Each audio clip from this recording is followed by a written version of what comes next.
उच्च न्यायालय प्रयागराज के आदेश के बाद वकीलों में फूटा रोष।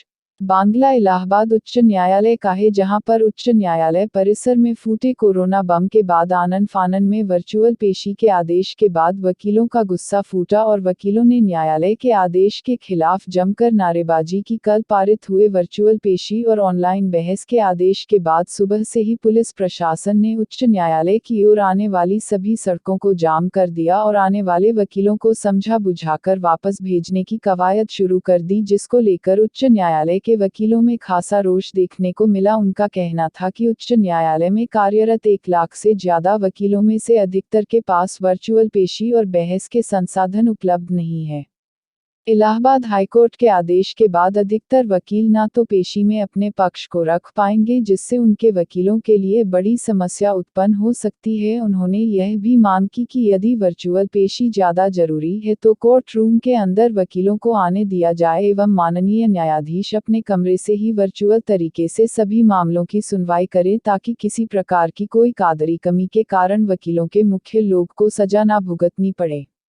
गौरतलब है कि इलाहाबाद उच्च न्यायालय परिसर में 3 जजों समेत कई लोग कोरोना के संक्रमित पाए गए, जिसके बाद हाईकोर्ट में वर्चुअल प्रेजेंटेशन का आदेश पारित करते हुए उच्च न्यायालय परिसर को सील कर दिया, जिसको लेकर सुबह से ही वकीलों को काफी परेशानी का सामना करना पड़ा और लगातार वकील इसका विरोध करते रहे। यहां तक कि हाईकोर्ट परिसर के अंदर बने बैंक तक में जाने में वकीलों एवं अन्य खाता धारकों को काफी मशक्कत करनी पड़ रही थी।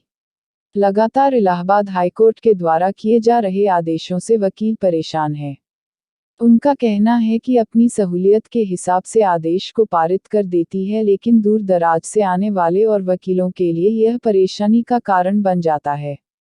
वहीं पुलिस का कहना है कि माननीय उच्च न्यायालय के आदेश के बाद इन आदेशों का पालन कराने की जिम्मेदारी हाईकोर्ट के आदेश के बाद जिला प्रशासन एवं पुलिस प्रशासन का हो जाता है और हम आदेशों के अनुपालन कराने हेतु बंदोबस्त ड्यूटी में लग जाते हैं। वकीलों द्वारा बार बार आग्रह करने पर भी हमले के आदेशों से बने हुए हैं एवं उच्च न्यायालय के अग्रिम आदेशों तक इसी प्रकार से लोगों के न्यायालय परिसर में प्रवेश करने पर रोक जारी रहेगी।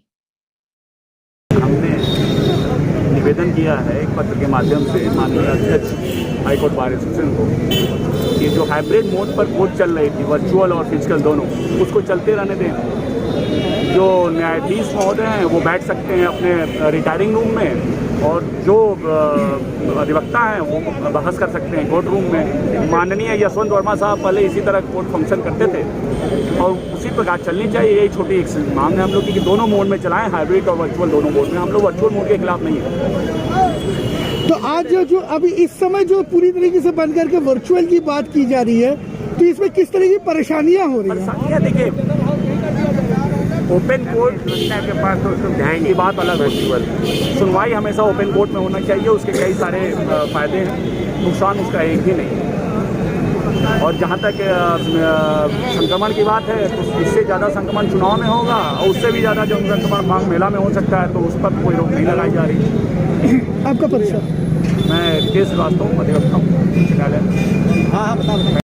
हाईकोर्ट बार एसोसिएशन के अध्यक्ष, महासचिव और हमारे मुख्य न्यायाधीश महोदय द्वारा जो वार्ता हुई है, मेरा अपना मानना है कि कहीं न कहीं यह हाईकोर्ट बार एसोसिएशन के अध्यक्ष और महासचिव उनके दबाव में आकर के निर्णय ले लिया उन्होंने कि केवल वर्चुअल हियरिंग होगी।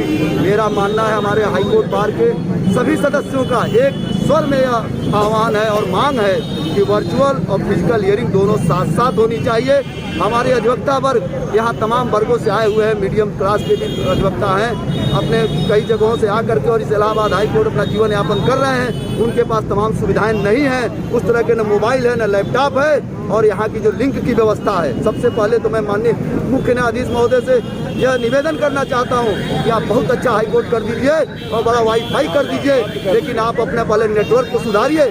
अगर कनेक्टिविटी नहीं रहेगा तो हमारा हाईकोर्ट का वकील कैसे अपनी बातों को रखेगा? यही सबसे बड़ी जो समस्या है हमारी यही है कि माननीय उच्च न्यायालय के जो अधिवक्ता वर्ग है कहीं न कहीं अपनी बातों को सही ढंग से अपने क्लाइंट को, जो कि कहा जाता है कि ये क्लाइंट की हित के लिए हम लोग कार्य करते हैं, तो उसको हम लोग नहीं रख पाएंगे। ये मैं इस मंच के माध्यम से मैं माननीय मुख्य न्यायाधीश सर आपका परिचय। संतोष कुमार मिश्रा, पूर्व संयुक्त सचिव प्रशासन, हाईकोर्ट बार एसोसिएशन, पूर्व प्रत्याशी महासचिव। फिलहाल हम यहाँ पे हाईकोर्ट के सामने हैं, न्यायमूर्ति चौराहे पर, और यहाँ पे माननीय उच्च न्यायालय के एक निर्देश के क्रम में जिसमें वर्चुअल सुनवाई हो रही है, तो लोगों को हम अपने विद्वान अधिवक्ताओं को, माननीय अधिवक्ता मित्रों को बता रहे हैं जागरूक करें तो अंदर न जाएं, क्योंकि आज वर्चुअल सुनवाई है। Thank you.